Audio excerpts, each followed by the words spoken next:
When it comes to substance abuse, users often get so absorbed in their habits that they don't realize where they're falling short or how their actions affect their closest friends and family members.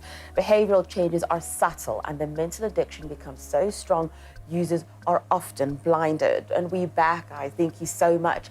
And I wanted to, when we left before we went to break, you were just talking about all the different things that we're not speaking about. You were saying it's important we don't just focus on alcohol.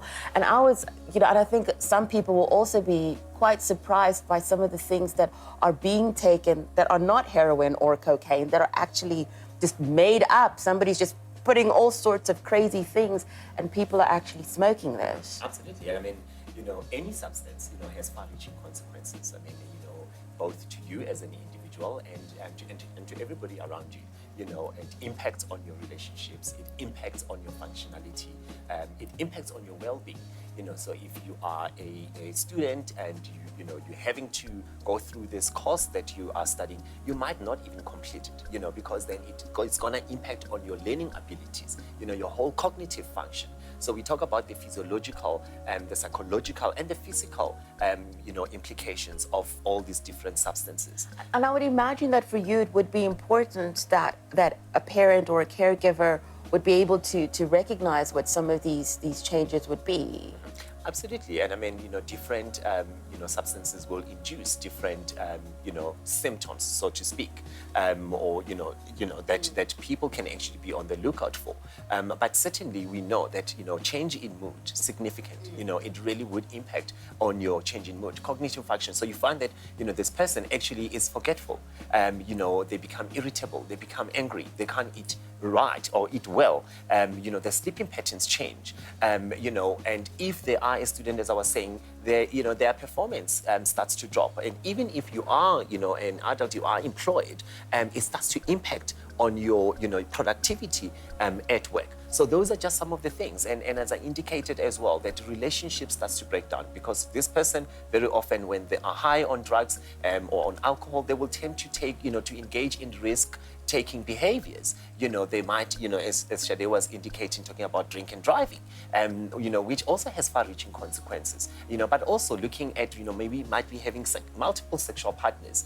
So that, again, to their health and to those that are around them, it poses a threat. So there are all these multiple factors. Like so much ripple effect. There's so many, exactly. Shade, I wanted to ask you, before we started the show, you were just talking about your personal story, and I was hoping that you'd be able to share what your personal experience has been with substance abuse. Well, yeah, when I was a lot younger, my mom used to drink quite a bit. I wouldn't say that she was an alcoholic because she didn't rely on it. It wasn't a case of her waking up every morning and having a drink to rely on functioning throughout the day. But it was possibly a case of binge drinking more than anything else, maybe 3-4 times a week. My father used to work away, so her playtime was Monday to Friday. The minute my dad got home, she didn't touch a single drop of alcohol. But it affected me in the sense that I was still at school. I was going to school. I was, studying and writing tests and doing exams. And she would have all these little incognito parties that would just randomly happen out of the blue until 3 o'clock in the morning or whatever the story is. So I then, as a kid, started to suffer from insomnia. And then I'd wake up at 6 o'clock in the morning and my mom would be dead to the world, not able to wake up or suffering from a massive hangover. And I would have to either beg her to wake up and take me to school or figure out a way to just do it myself. And in the end, I actually became a lot more independent at a very young age because I realized I can't rely on this woman if she's not waking up in the morning or I'm the one dragging her to bed at 4 o'clock in the morning. It's not up to me to be the parent when, you know what I mean, when you're 10 years old.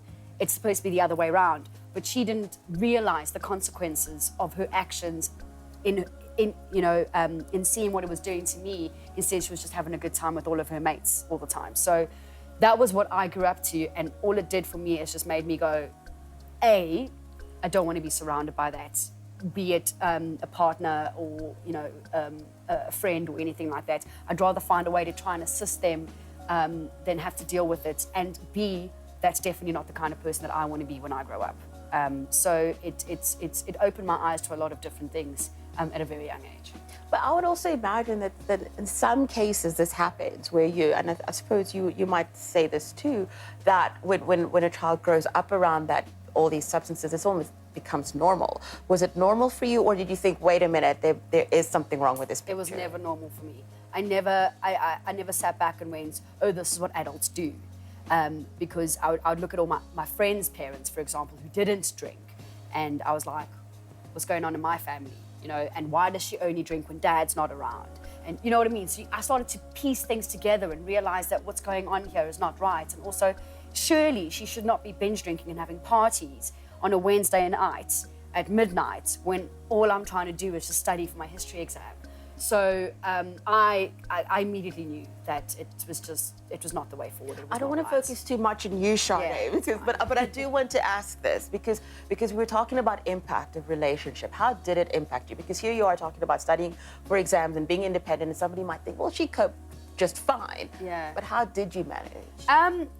Look, it was hard. Like I said, I suffered from insomnia, and my depression started to kick in, and there was a lot of things that I was still trying to figure out. I didn't realize I was depressed at the time. You know, I didn't realize that I was suffering from symptoms of depression and all of that.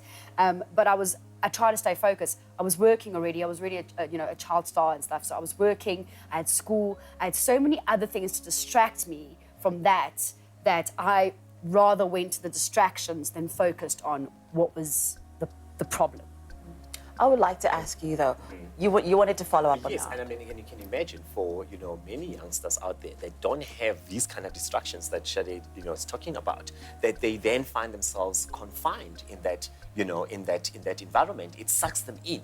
And remember, children, we as adults we become mirrors, for our children. So they actually look at us, and very often they would actually mimic, what they see in their parents. We know through research that very often children that come out of either, broken families, violent, where there's domestic violence, where there's, substance abuse, the likelihood of them following in that path is a lot higher because that is what they become exposed to, and that is what then becomes normal to them, and they start then to actually perpetuate that. So it's not easy for a child who finds themselves in that, in that environment or in that situation to really cope. So, I mean, it's very commendable, for Sade that she had, other things that really could distract her. What we find in a lot of our townships as well is that there are no extramural activities, all that you see, I mean, and I promise you, you actually go into any township at any given point in time, you will count the number of taverns and shebeens. They far outnumber any form of positive recreational activity that may be there, whether be it is a library, be it a sporting facility. We just don't have those. So these are the type of challenges on the ground that a lot of youngsters, a lot of young adults, a lot of parents are actually exposed to. And then it leaves so much time on their hands that the only really thing to help them take the edge off, to help them take their focus off all these challenges is alcohol or any other type of drugs. Sade, what would you, when you go to these schools, you do a lot of these talks, what would you say to young people that are in a situation where they don't have the luxuries of so many extramurals like you would find in some areas, and they're thinking, but now how do I deal with the pressures of what's going on at home? I always just say, it always also helps you to surround yourself with the positivity, to surround yourself with the right friends and the right people and stuff like that. And maybe your area doesn't have the right facilities and that, but it doesn't mean that you just need to go home and deal with that situation all the time. If it's easier for you to spend 2-3 hours after school at a friend's house instead of going home, then rather do that, because you're going to a positive energy as opposed to that negative energy all the time. And then also, my whole thing is, a lot of things have changed since my youth, in the sense that I don't see kids playing in the streets anymore like we used to. Kids are now sitting at home on their iPads or whatever the story is. Go out and do things with your mates rather. If you don't have a park, doesn't mean that you can't. I mean, back in the day, we used to play umgusha. We used to have, we used to take a soccer ball and kick it up against the wall or whatever the story is. Do those kind of things. Keep your endorphins going and keep them high instead of constantly pulling yourself down in depression and putting yourself in a negative state. So I always just say, try and find something that's positive. And if you can't find it, make it happen. Kitty, somebody's watching this and they're thinking, you know what, I would like to get help for somebody that I care about, or I think I need help. How do they do that? Absolutely, and help is there. You don't have to actually be consumed by this vicious, cycle or this vortex. There is help. let's start with you helping the loved one. What is important is do not actually be judgmental to them. You need to show that you respect them, you love them, you support them, and really engage with them. And when dealing with them, try not to address them when they are high, whether, on whatever drug that they are on. Wait for them until they are sort of sober and then deal with the issues and don't attack the person. Deal with the behavior, deal with, all these repercussions, deal with all these consequences and really, express to them that you are wanting to support them and that they are worth something.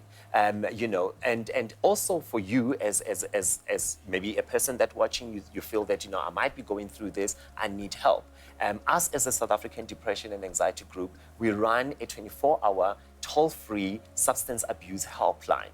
Where people can call and they can engage with our trained counselors. And in so doing, we are then able to start, offering them alternatives and really starting, to help them through, this journey. So the toll-free number, I'm not sure if you're going to show it on screen, but it's 0800 12 13 14. 0800 12 13 14. We also set up support groups throughout South Africa. And in those support groups, we put in place, leaders that are trained in substance abuse, that then are able to actually run those support groups and offer the support and help to, within the various communities. So if people call us or even go onto our website, which is www.sedec.org, they will be able to actually get access to more information and access to ways in which they can, either help themselves or help their loved one. Thank you so much. We've run out of time, but I think the main thing was that there is help and you don't have to be embarrassed about it. You can call somebody. Absolutely. And there will be somebody there to help you. Well, thank you, Nkini and Sade, for sharing your valuable information. It's absolutely fantastic having you. Well, that's a wrap from us. Well, the time we get off in December and January is great for doing things you have not been able to do throughout the year. Perhaps take some time to learn a new skill or pick up a new hobby. It's a time of celebration and enjoyment. Well, live today and celebrate your sobriety.